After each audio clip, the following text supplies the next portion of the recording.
I want to right now bring another individual in this conversation to talk about the State of the Union address and the president's plan to get the employment numbers up. Republican Congressman James Lankford of Oklahoma joins us right now.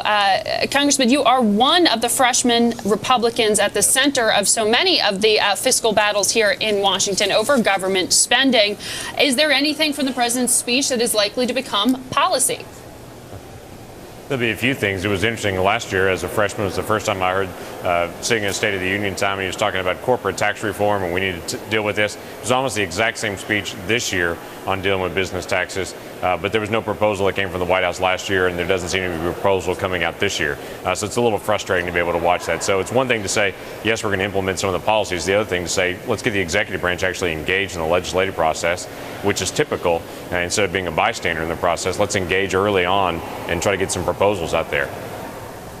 Well, one thing in there the White House seems to be confident about is that payroll tax cut, which expires in February. Will you be supporting the extension of that? Sure.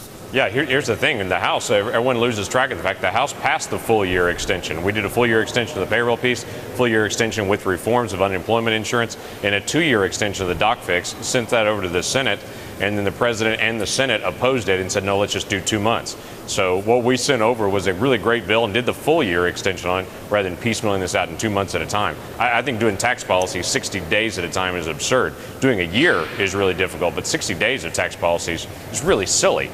So, yeah, we're ready to get this on. We tried to get this done in December. All right, economists, you heard it. Build it into your growth forecasts. But, Representative, when we heard with the reference there to energy policy, a lot of noise around the White House's decision to reject that Keystone pipeline just last week. The president spent a fair amount of that speech last night saying, let's drill for oil, let's drill for natural gas, let's get that shale oil out. Did that it mollify you?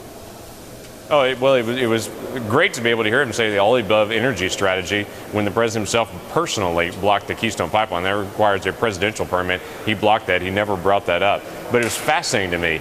You go back 3 years ago in the State of the Union address, he never said the word natural and gas together. No mention of natural gas. Last year he mentioned it one time. This year he took credit for it and said the whole shale gas revolution was a federal program, basically, that the federal research discovered this. And then when we have 100 years of natural gas and this whole elaborate thing that I thought, okay, 2 years ago he'd never heard of it. This year he's invented it. And so there's a real frustration in it. Fracking has gone on since 1949 in Oklahoma, horizontal drilling, and that's brought us about. We have a great shale gas revolution. Right. Glad to be able to have the president on board with that. Glad to have him back opening up the moratorium that he caused on the offshore drilling. And now he's saying, okay, let's get back to offshore drilling again. Great. Glad to have that back open again. So welcome back, Mr. President. Glad to be able to use our own energy again.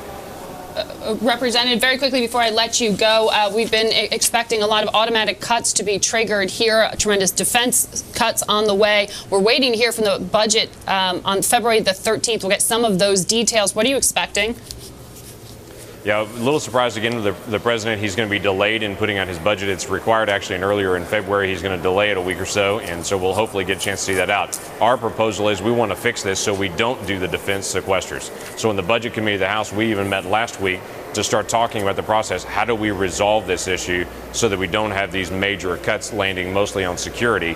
How do we get this fixed in a more balanced way? Because we're looking at, if you want to look at the numbers on it, a 1047 budget for discretionary for October, November, December, and then it drops to 953 as the budget from January through September. That's a big cut in the last 9 months of the fiscal year. Would rather balance that out over 12 rather than do this big, huge cut, leading that in defense for the last 9.